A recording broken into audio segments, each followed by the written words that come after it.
So, Brian, I appreciate you taking some time out to be with me today, and it's just an honor to have you on. I know a lot of people follow your work and are just really impressed by what you've done in discussing worldviews and discerning worldviews. It's been really helpful for readers to have that, and also your novels, all the things you've done in apologetics and in film. So, it's a great privilege to have you on. I appreciate you taking some time out for me today. Well, thanks for having me on. So, for those who may not be familiar with your background, I thought we might just start by you telling us a little bit about yourself and how you got involved in screenwriting and your experience as a screenwriter, as a filmmaker. Just kind of give us a little bit of a background. Sure. Well, okay. I've always been an artist, and when I went to college, I was actually trained as a visual artist in graphic design and illustration and such. But over the years, throughout my whole life, I always loved movies. I just loved movies, you know. And so when I got out of college, I actually got I got to know a filmmaker friend who taught me sort of, I'd not gone to school for filmmaking, so he had started to teach me about filmmaking because he was a filmmaker himself, and it kind of became an inspiration for me to pursue it on the side. And so the one thing I knew that I could pursue on my own without having to, put in the education and get crews and all that was screenwriting. And so I did. I started screenwriting fresh out of college, and so basically was self-taught. Wrote for many years, did several scripts, did all the things. I basically just bought all the books on how to break into the business and what to do, and I followed them. And cold calling, pounding the streets, going to festivals and competitions and stuff like that. So I won a bunch of little awards and stuff for my scripts as the years went on. But the first movie that, as they often say in Hollywood, you're a 20, used to be your 10-year overnight success, but now it's a 20-year overnight success. So, you're working 10, 15 years sometimes before you could actually break through and get a movie made, because movies are so impossible to get made.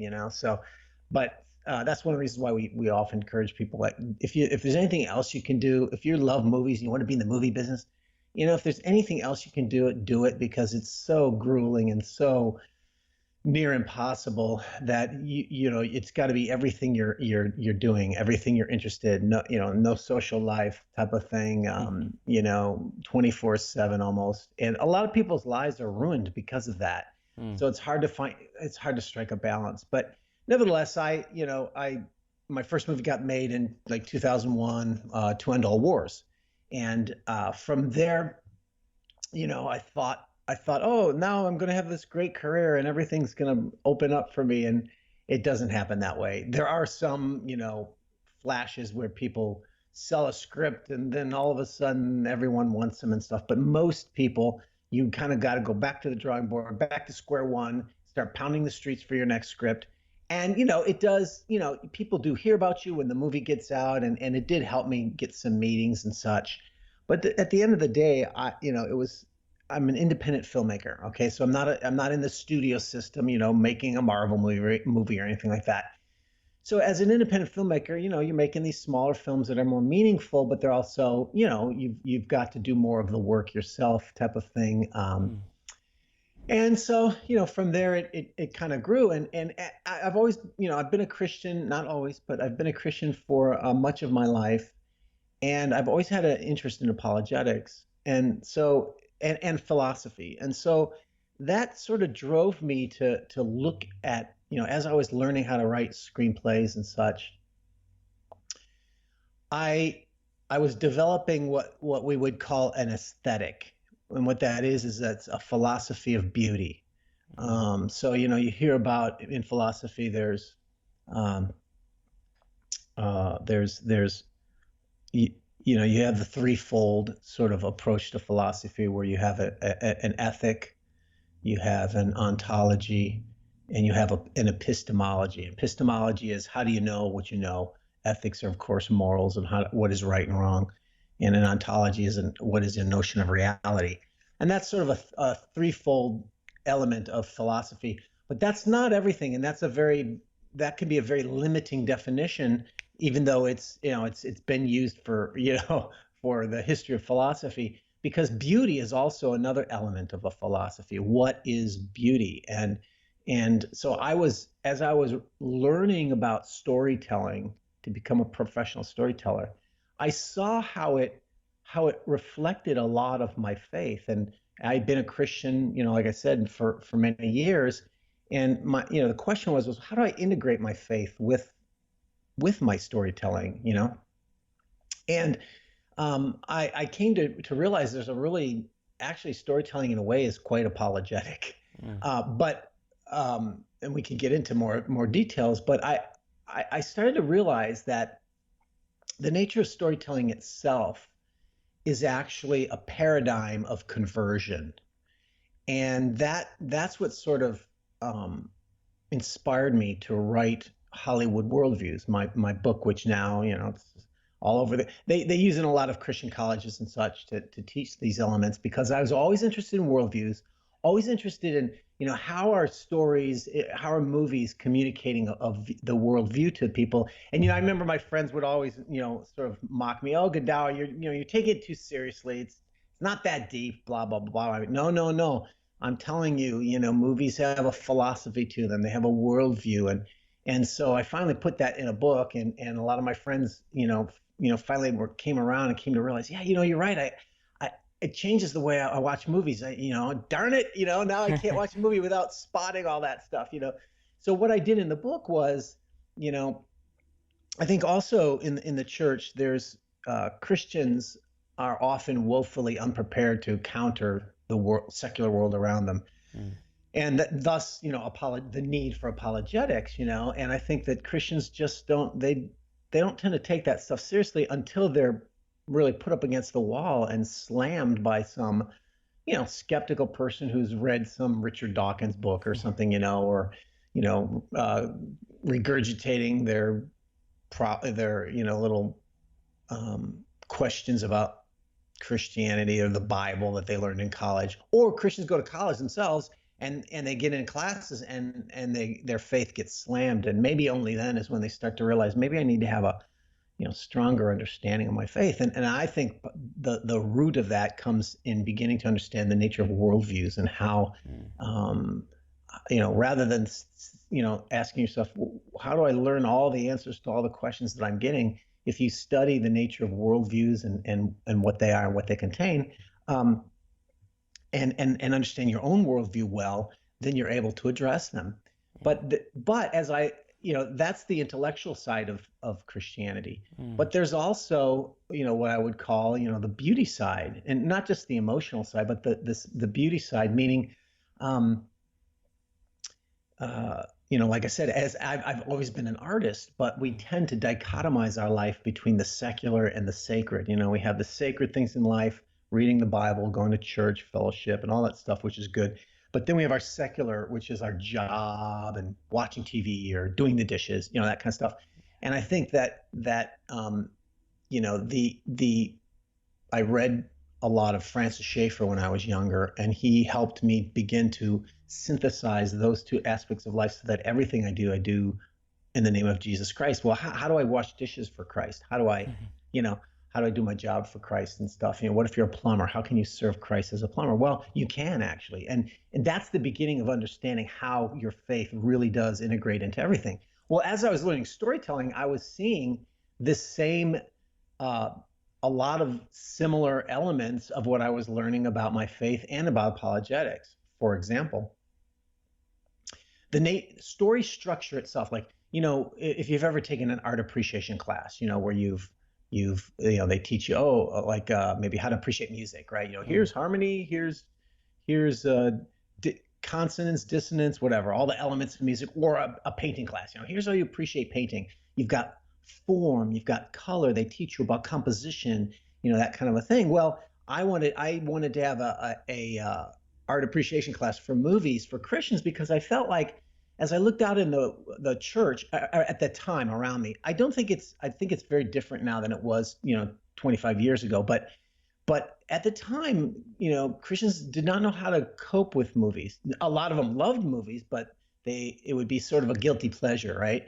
But I saw two extremes. I saw the cultural anorexic, as I call them, and those were the Christians who would say, "Oh, there's sex and violence in movies, so I stay away from all of it."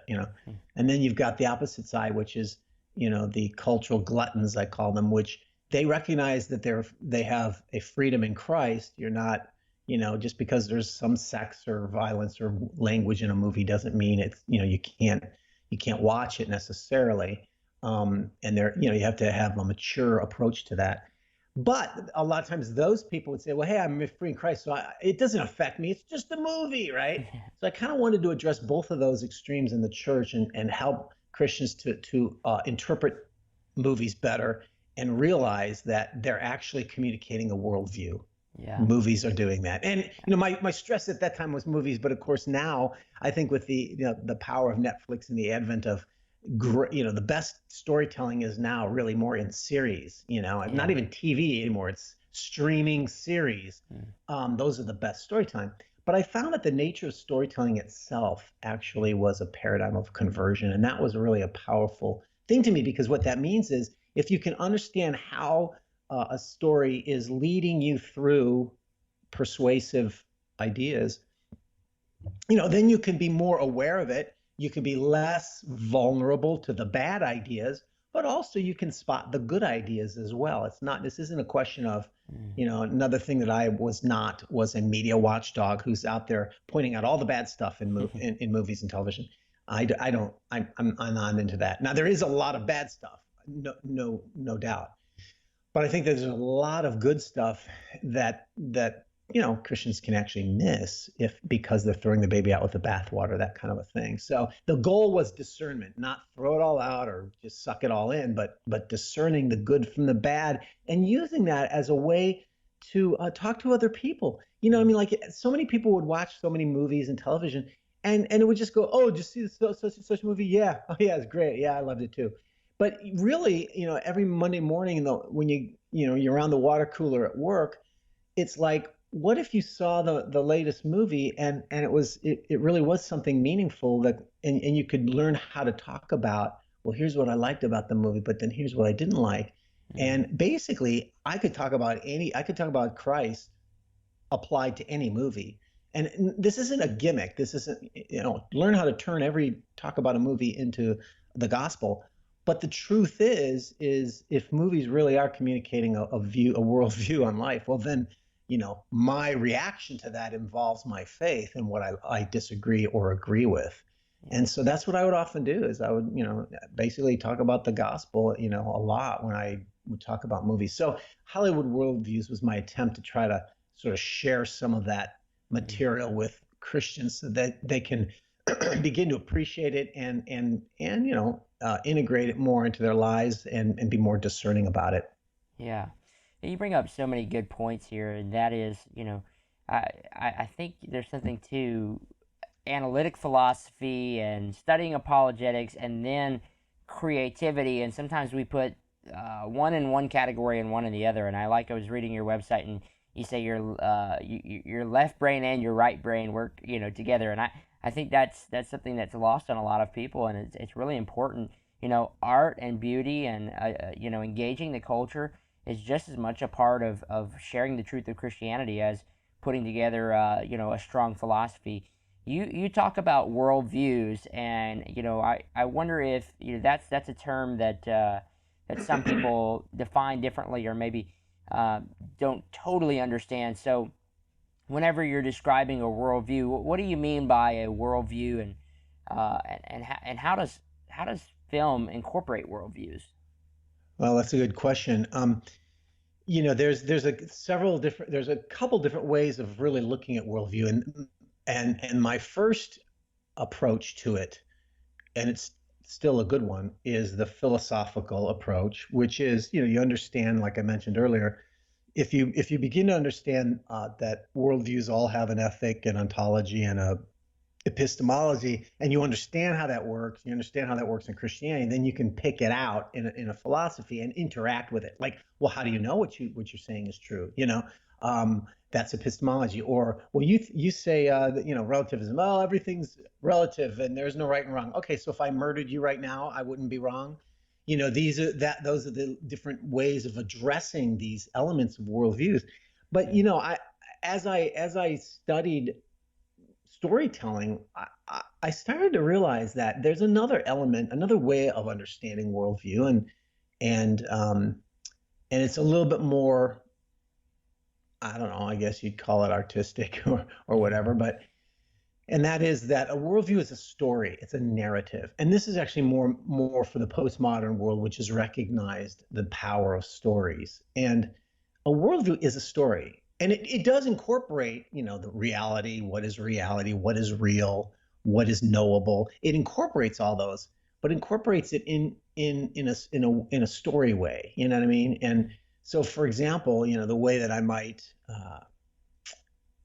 reduce that to a simple understanding would be story is basically has four elements: creation, fall, redemption, and restoration.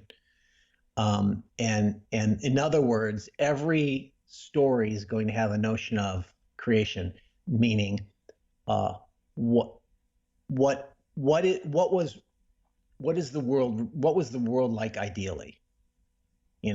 And then what's wrong with it? That's fall, meaning, and of course, these are obviously Christian terms that I'm using, but every worldview has a view that the way the world used to be was one way, or should be one way, right? This is how the world should be, but it's not because of this, right? So, and then that's the fall, and then creation, fall, redemption is how do we get back to that? How do we fix it?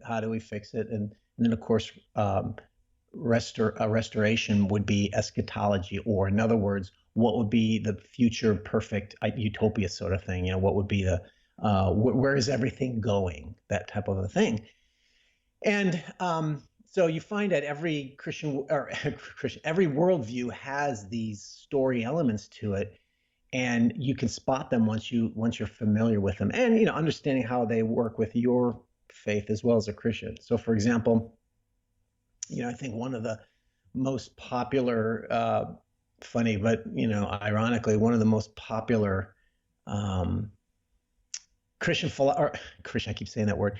One of the most popular philosophies, and I address this in my book, is existentialism. In Hollywood movies in particular, And if you've ever heard that term, it sounds a little highfalutin, but you might even have heard, oh yeah, Jean-Paul Sartre and Camus and Jasper Johns and some of these existentialists, and it can kind of sound like it's removed and academic, but it's really not, because actually, in some ways, I might be an existentialist myself if I wasn't a Christian. So existentialism, and of course there are different varieties of, there's no absolute worldview for any worldview, whether it's humanism or Buddhism or whatever. But existentialism has varieties, but it's basically its notion of creation is that we just exist. There's no God. We just exist. We are thrust out into existence. So in other words, stop asking yourself, who created us? Where did we come from? We just are. There's no God. And so therefore, and the fall is that man created religion in order to control other people and to control other things, and morals. Our systems are all human created to control people. So the redemption is, how do you get out of the system? Well, you have to realize that you are totally individual, totally responsible for everything in your life, and it's all up to you. Therefore, you are your own creator, so to speak. You create yourself through your choices. Choice becomes the sort of, it becomes a god in a way, but so your choice, all the power in your life is in your will and your choice, and so it's all up to you, type of thing. And then who knows whatever the ultimate view of restoration would be in this view, but those three elements are certainly a strong part of that. And this, how does this flesh out in various stories? Well, There's a lot of them, and I don't keep track of all of them. I try to give some examples in my book, and sometimes they're very obscure. People don't know, they're more artsy movies. But one example I might pick would be Forrest Gump. That's a classic all-time movie, right? That was existentialist. Hmm. Remember how existentialism likes to talk a lot about chance versus destiny, or predetermination versus chance, right? Well, remember the Forrest Gump, the feather in the air, and Forrest is actually go, is everything all like by chance that floats around just like a feather, or do we all have a destiny? And the various characters in the Forrest Gump story embody these various views of destiny versus chance. Like Lieutenant Dan, he believed in destiny. He believed he was supposed to die a glorious death in the wars, like his previous grandfather and father did before him, and he wasn't able to, so he had no meaning in his life, and he was about to kill himself. And there are existentialists that do actually conclude that, well, there's no real meaning in life because there's no God, there's no purpose. You just create your own. And so but some people go, well, if there really is no purpose, there's no meaning, no God, well then why bother living, and they'll kill themselves. And Lieutenant Dan was on the verge of that, but then of course, he sort of recognizes, and he has a sort of a religious epiphany as he fights the God and the hurricane type of thing. And then of course Forrest Gump is this character who's like doesn't know what he's doing, and he ends up affecting history, right? And that's part of the belief of chance, right? And so it's all these people seeking for significance and meaning and purpose in life, and they're finding there isn't any, or it's just by chance or whatever. You have to create your own meaning in life. And at the end, Forrest concludes, I don't know, maybe it's both. Maybe life is a feather and everything's destiny, which is kind of ludicrous, but philosophically it's contradictory, right? But nevertheless, it's sure Forrest Gump was obviously a tremendously entertaining movie, and but it shows you. By the way, I was actually in Hollywood at the time, and I met the writer, and I at the time I was like, I asked him, so were you deliberately writing existentialism? Because I saw it all over the place. He goes, oh yeah, definitely. So Mm. what people don't realize is that writers, storytellers, we do have an agenda, and we're not just telling entertaining stories. I think a lot of the Christians know that by now in general, but we are deliberately incorporating what we believe very consciously, because when you study the nature of storytelling, you realize, like I said, it's a story of conversion. So if you realize how the story of the hero progresses, you realize, oh, it's the story of them converting. And so what do I think about life that I want the hero to learn? Well, that's going to be my worldview, right? Mm. So, the book Hollywood Worldviews was about helping Christians to first begin to take seriously worldviews. And that's something that, you mentioned this earlier. Some people are more intellectual than others. It's not better or worse. It's just different. Some people Mm. more intellectual, some people more emotional, some people more artistic. I happen to be, I consider myself bipolar. I'm both of them, and they fight each other sometimes. But nevertheless, the intellectual types might be more attuned to this than other people who are more emotional or less intellectual, don't care about that kind of stuff. But it's real, and you've got humanism. Humanism believes that man is the measure of all things, and there are varieties of humanisms, but ultimately it rejects God as well, and it believes that the answer to our problems is looking within the human soul and rejecting God so that we can become our own gods, type of thing. So there's a lot of commonalities and similarities between these worldviews. You've got, feminism, and, there are, of course, Buddhism and things, but, there are Eastern views. And of course, in a lot of Hollywood movies, whenever you see whenever they're dealing with an Eastern worldview versus a Western worldview, it's often, Western worldview is limited, and Eastern worldview is a little bit more about wisdom, that kind of a thing. So these things are going on all over the time, all over the place, and everywhere. And you can understand it better and catch it if you first understand the nature of worldviews and study them. So it requires a little bit of you've got to put some energy into this, some effort into this, folks. You got to say, okay, let me learn about worldviews. What are the different worldviews? What are the different components?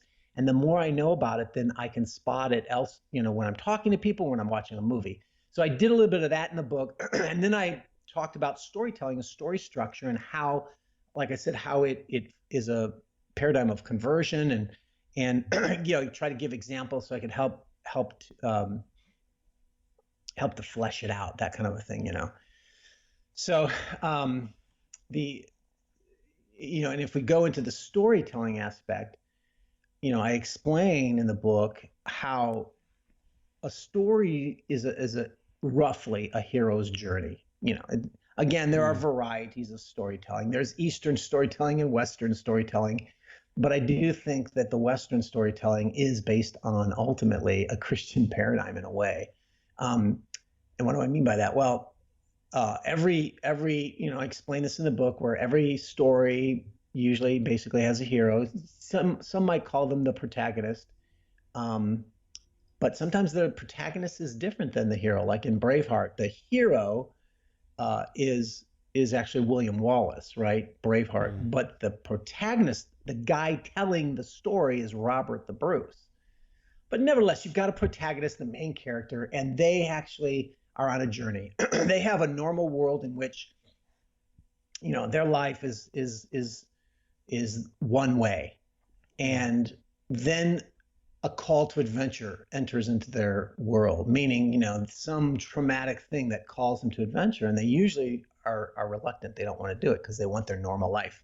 This is how we all are, right? Yeah. I don't want to deal with this, but then they get to the point where they're forced to actually accept that call and go on that journey. And so, for instance, I talk about how in Braveheart, William Wallace just wants to be married. Of course, his father and his whole family was killed, and he was an orphan taken care of by his uncle, right? And that's where he learned how to fight and all that kind of stuff. So when he comes back to his Scotland, he just wants to marry and have a family and live peacefully.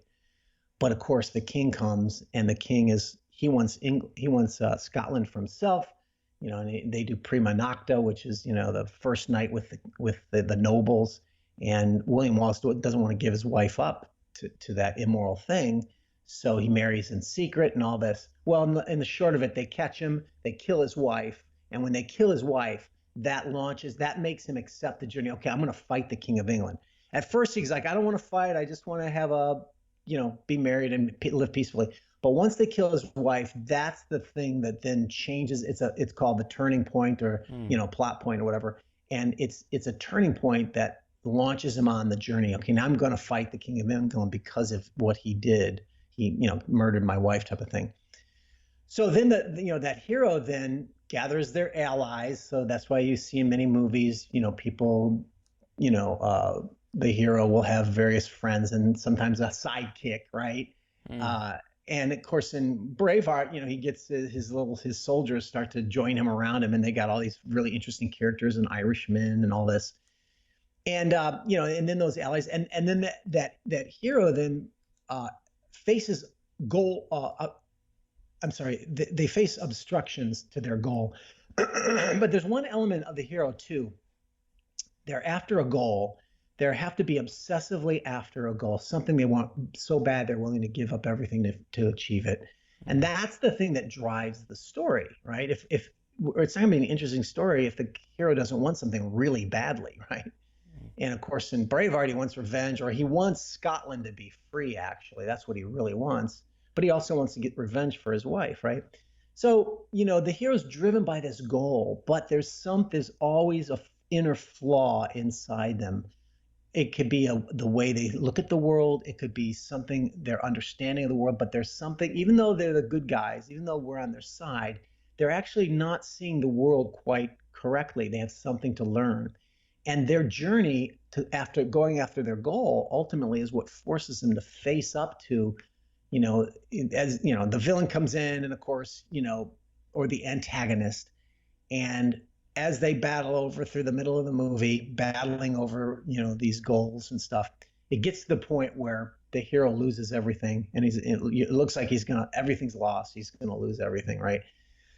And that's when they have the dark night of the soul, or in some way, and they realize, what I want is not what I need. And they're coming to the end of their rope is what forces them to realize that they have an inner flaw, something inside them that needs to change. And when they do that, they get the inner strength to fight the outer enemy, who's the villain or the antagonist.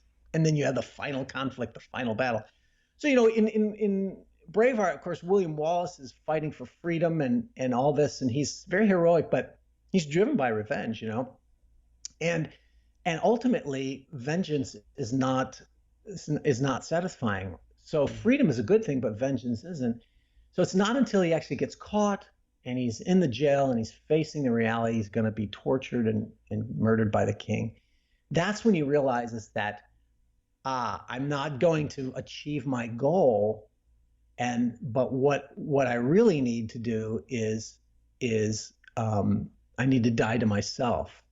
And he realizes that he has to be a sacrifice. In a way, it's his sacrifice that he gives up. And by giving up and giving in, and he gets tortured, that becomes the inspiration for the Robert the Bruce to then go on and get the freedom in Scotland that William Wallace couldn't achieve. So when the hero has this revelation of which, by the way, Braveheart was written by a Christian, and it's very much of a Christ-like story, and this is a very common element as well. But my point is that all this notion of freedom, and it's all about freedom, but it's really about more than just freedom. It's about, well, how do you get freedom? Do you get freedom by compromising with evil, or do you get freedom by fighting evil? And so the movie, so in one way, that story is like the conversion of the protagonist. They want something, but in the end, they realize they need something different than what they thought they wanted. And that's where their personal growth is. And that's, of course, what conversion is. Now, obviously, it's not always Christian conversion, right? So depending on what worldview you have, you're communicating, maybe a person is religious. And we see this a lot in movies, right? Someone's very, very religious, an Orthodox Jew or Christian, and they're all fuddy-duddy, or they're all judgmental. And then they get to be friends with a gay person, and they realize that they're too judgmental, and they have to get rid of their Christianity and realize that everyone's love should be loved and accepted, or whatever, something like that. And Christianity is judgmental. And that, of course, is a conversion as well, right? That's a conversion, an anti-conversion, where you're realizing that humanism is the answer. We need to give up religion, and that's what makes us more compassionate, right? So this is what stories do. This is one of the several ways in which they're communicating their worldview. And ultimately, if you're not aware, one of the things I would always tell people is, look, it's going to be communicating a worldview to you whether you know it or not. If you don't realize it, you're going to be manipulated, because you're going to follow. Because what happened? We root for the hero, right? We like them, win. But then as we are rooting for them, we are emotionally connecting to the hero. So we're going on the journey with them, so that we are going to be converted like the hero is converted. By the time the hero realizes how he sees the world wrong, we're going to realize, we have that too in us. And again, you're going to do it consciously or not. And if you're not aware, then you're going to be easily manipulated. But if you're aware, if you're consciously seeing how they're communicating, you can at least understand, okay, here's what they're trying to tell me. Here's what I don't agree with. Here's what I don't like. And you're less likely to be manipulated. That's one of the main arguments in the book. But the other side of the coin is, I think a lot of times Christians, again, they're reacting so extremely against all the sex and violence or whatever, that they're missing. There's a lot of good things in movies. There's a lot, movies aren't perfect. Just no sermon's perfect either, right?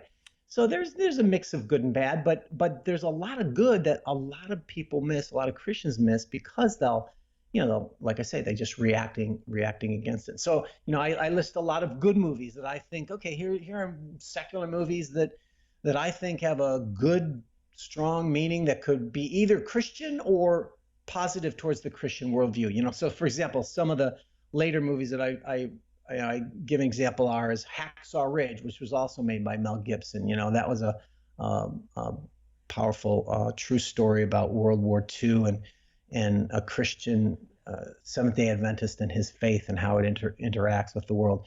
But there's also movies like, oh, I mean, um, you've got the Ben-Hur movie that came out, not just the Christian movies, but movies like Les Miserables, right? Les Miserables Mm, is basically a Christian redemption story. yeah. And every few years they do a new version of it because it's one of the most amazing stories of all time, right? And it's very much of a story of Christianity, Yeah. even if it's not explicitly so. Yeah. But there's also, one of the things that I like to defend is horror movies.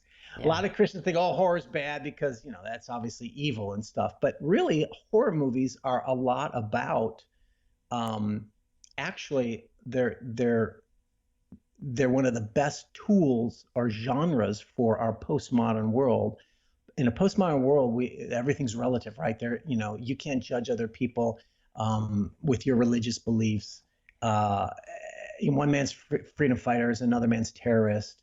So there's this sort of all values are relative. Well, if all values are relative, then there's no such thing as evil, right? And so evil is just your personal subjective opinion, Right. but someone else might disagree with you.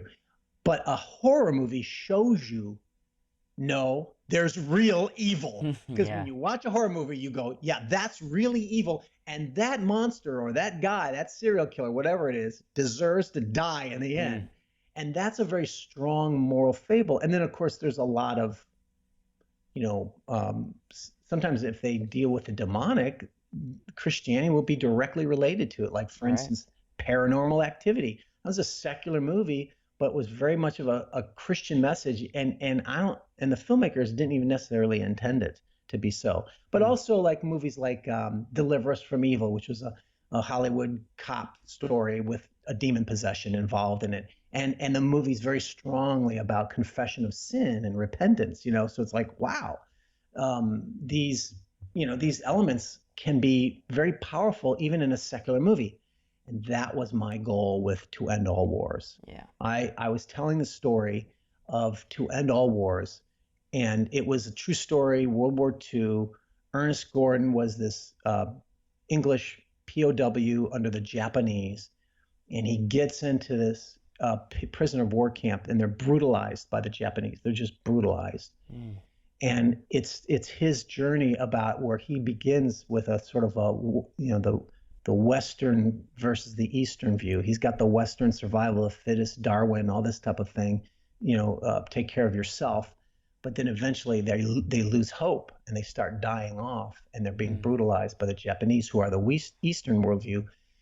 But then ultimately they find some books, they find Plato, they find a Bible, Shakespeare, and they realize, let's give the guys hope. Let's start a jungle university where we have classes and teach them about Shakespeare. And well, the Bible was one of those books. And they started teaching this stuff, and it's changed the men's lives. They started becoming Christians, applying it to their life, and it turned the whole camp around. And ultimately it helped them confront their abusers, the Japanese, and with forgiveness in a way that is still powerful to anyone who watches the story. And so that was like an East meets West story where there's some truth in both East and West. It's not, one's not superior to the other, because there's a higher kingdom than both of those. And that's the kingdom of God. But in the end, stars Kiefer Sutherland, James Cosmo, Robert Carlyle. In the end, it's basically your typical Chariots of Fire secular movie, but it has a strong Christian worldview to it, and that's kind of what it's become legendary for. yeah. Growing up as a Christian, and growing up in a Christian home, my parents were very cautious about what we watched, and so I remember the days when we had the old TV Guardian, and half the movie you couldn't even hear because it was silent. Um, and now I think something that I'm seeing that you bring to light here is Christians often look at movies in that sense of, okay, how many curse words are in the film, how much sex is in the film, is there nudity, is there, and I think there's some good in that. I definitely think there's some good. I'm glad that growing up I wasn't able to watch whatever I wanted to watch, especially as a teenage boy, just be able to watch whatever you Yeah, want to watch. yeah, But on the flip side, what you're getting at here, especially with Hollywood worldviews, is that Christians seem to miss the deeper thing that's embedded in the film, the message, the worldview, the story. And your film that you did the screenplay for, To End All Wars, it's a rated R film, and it's definitely got some brutal moments. And I told you before the podcast, I watched it over the week again, and but yet when the colonel gives up his life for the one who tried to escape, and he's crucified on a cross like Christ. I mean, it's so powerful. It's such an emotional scene. There's so much going on there that's so just explicitly Christian, and even the horror films. We did an entire podcast on horror films already with Dr. Philip Talon, where we talked about the redeeming quality in these horror films, and that they represent something beyond the material world, which today materialism is a worldview that is just everything that exists is in the real world, physical world, it's tangible. When you watch horror films, especially those that deal with the supernatural or the spiritual, all of a Yeah, sudden it awakens something in us that, oh, I think there might be more to this world than just what I see in the physical realm. So all that absolutely. said, I wonder what you would say, if you would give any advice to Christians on how to get beyond just. I understand, putting some restrictions on what you watch, especially if you have kids Sure, and sure. parents putting restrictions on films. But how can Christians move beyond just the top layer of just watching for sex, profanity, and violence? You do a great chapter on this in your book, Yeah. because if the Bible were put on the screen, we would have a rated R film, if not much worse than that. So Absolutely. That's one of my arguments. And I want to deconstruct the common, I think the common stereotype and like I said, it's not as much of a problem now as it used to be. But I do, and like you said, I do acknowledge that there is too much sex and violence, right? And so doesn't mean everything's acceptable. But when you begin to say, well, now wait a minute, just because the movie's dealing with adultery doesn't mean it's glorifying adultery. mm, Because if you understand the nature of storytelling, I've had to do this with my wife many times. Like we'll start watching a movie and there's guys doing some bad stuff in the beginning. She's just like, I can't handle this. I'm like, yeah, but honey, don't worry because they're showing they're going to end up changing by the end of the movie, and they'll, mm, they'll realize that they were wrong. So yeah. you've got to accurately depict sin if you want your redemption to have power and accuracy as Mm, well.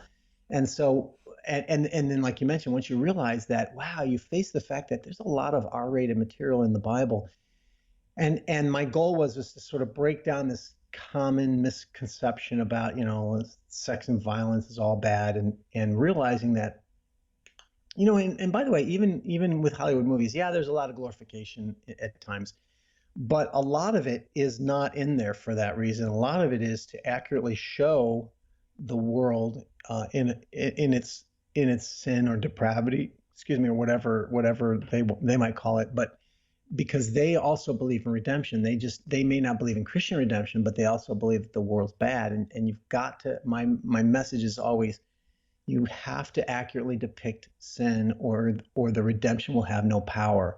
And so this is why a lot of times with Christian movies, they've got these like 1970s television bad guys, and mm. I don't even believe it. And I'm a Christian. And so that's the kind of stuff that just doesn't work and doesn't connect. It doesn't ring true, right? Mm, So, but once you realize, okay, there's a reason behind sin, and you have to know your limits, right? Because obviously, if it gets pornographic and stuff, then that becomes a very big issue, um, or excessive violence. Not all violence is acceptable, but it is interesting though, because I think the Christians tend to be more accepting of violence than of sexuality. yeah. But the truth is some of the strongest moral movies really have that wrestle with adultery. Remember Fatal Attraction, that old classic, but also more recent years, Faithful, or I think it was called no Unfaithful. And that was the reverse. It was the woman who was unfaithful, but there was grace, and there was understanding and forgiveness, and how do you get out of that type of thing. So yeah, so when they realize that just because there's sin is depicted in the movie doesn't mean it's glorifying. It actually might be setting you up to show that this is not good, and in the end it will be ultimately negative, right? And actually, there's a lot of movies where that is the case. It really is. So, but you have to, yeah, like I said, you have to kind of uh, make your own guidelines, especially if Mm. you have kids. I realize, look, I wouldn't want to expose my kids to the things. I wouldn't want my kids to drink alcohol, but it's okay to drink alcohol for adults. I wouldn't want my kids to drive a car until they're an adult and can drive a car. Well, the same thing.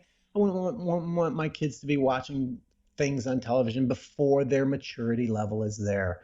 And so absolutely, you have to have those lines that you draw for your family, et cetera, and for yourself. If you got a weakness for pornography, then you probably shouldn't be watching movies where there's nudity and stuff.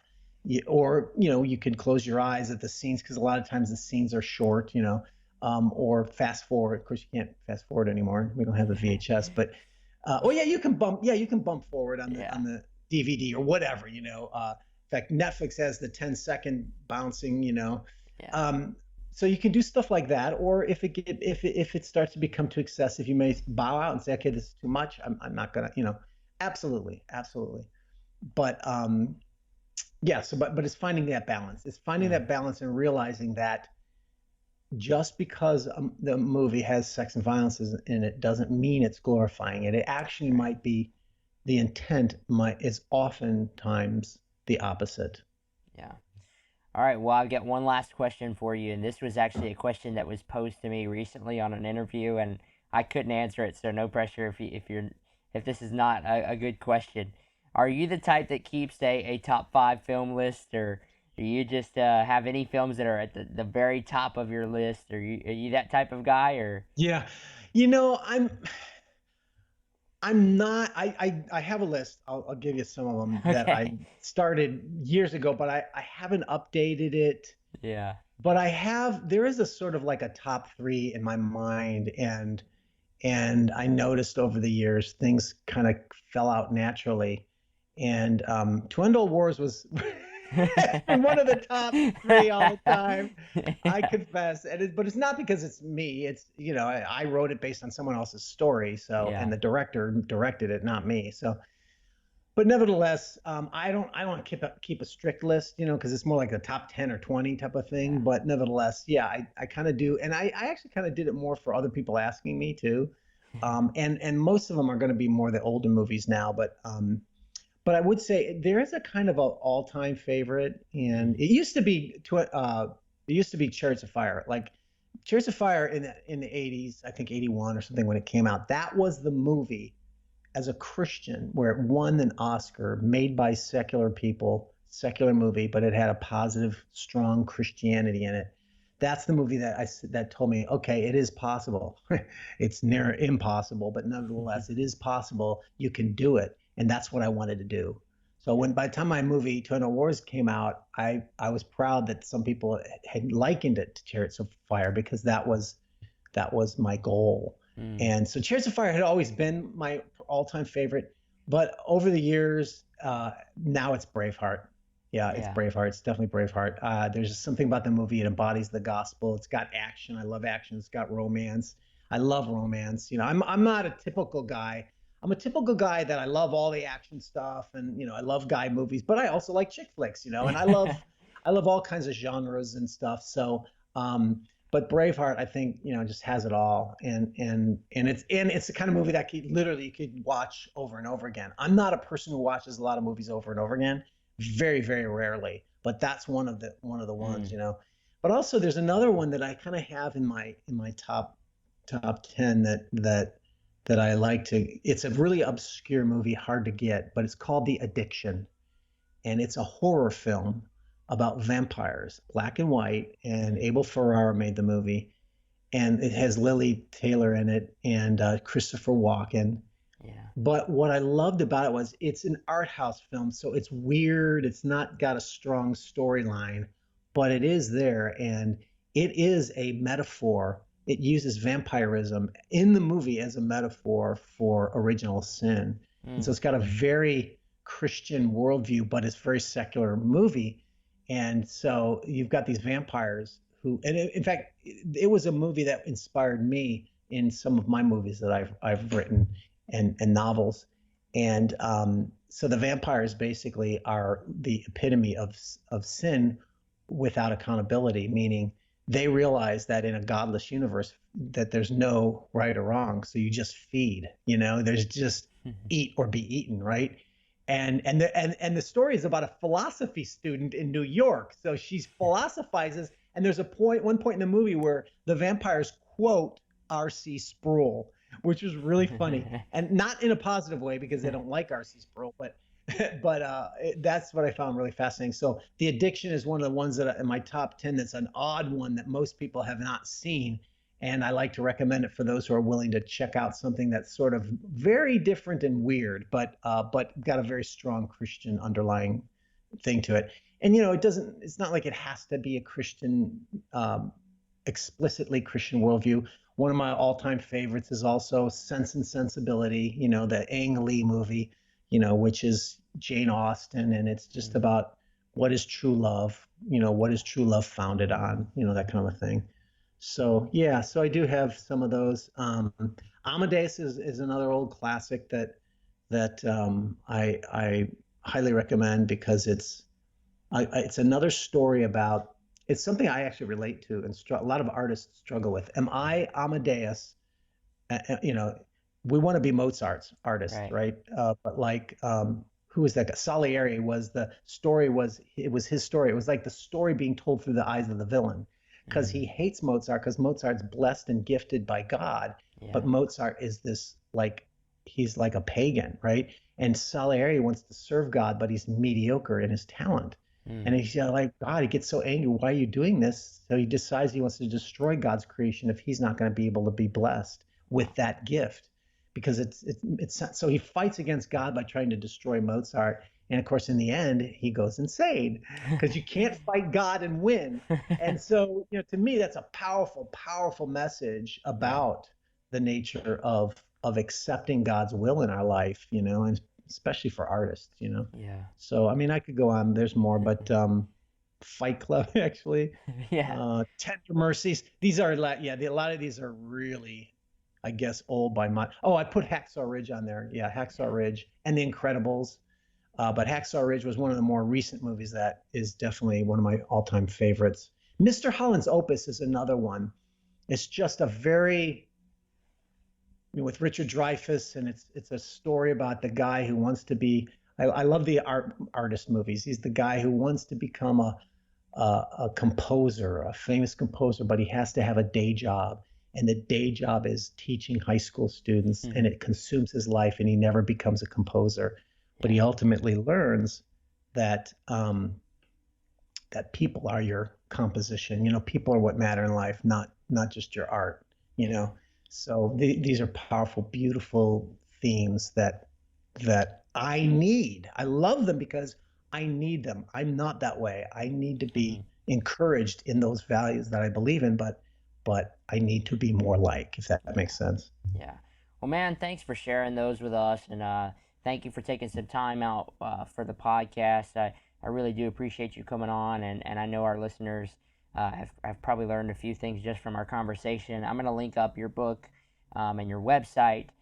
Is there any other places that you recommend people go if they want to find more of your work? Yeah, no, it's, my website is pretty detailed and helpful if you want to learn more about it. Or, if everything's at Amazon. I have all my books are in audio format, paperback, or ebook on Amazon exclusively. And you go to Amazon, and all the books are explained in the book description. So you just go straight there if you really want to check it out and see what to buy. But yeah. So and my novels as well. Like you said, we didn't talk about that, and my novels are a way that I apply everything we talked about today in storytelling as well. So. Yeah. Well, there you have it, folks. Go check out his website and follow Brian's work. It's really good stuff. And again, I appreciate you coming on. Thanks for having me. The rock removed and he saved us, wasn't the Tomb Raider. I got some new flavor, I'll holler at you later. I beat the beast and I feast with God at a new table. In the valley is right, keeping my views stable. Remove the debt with a payment, gon' see some new payment. So who's Satan? I got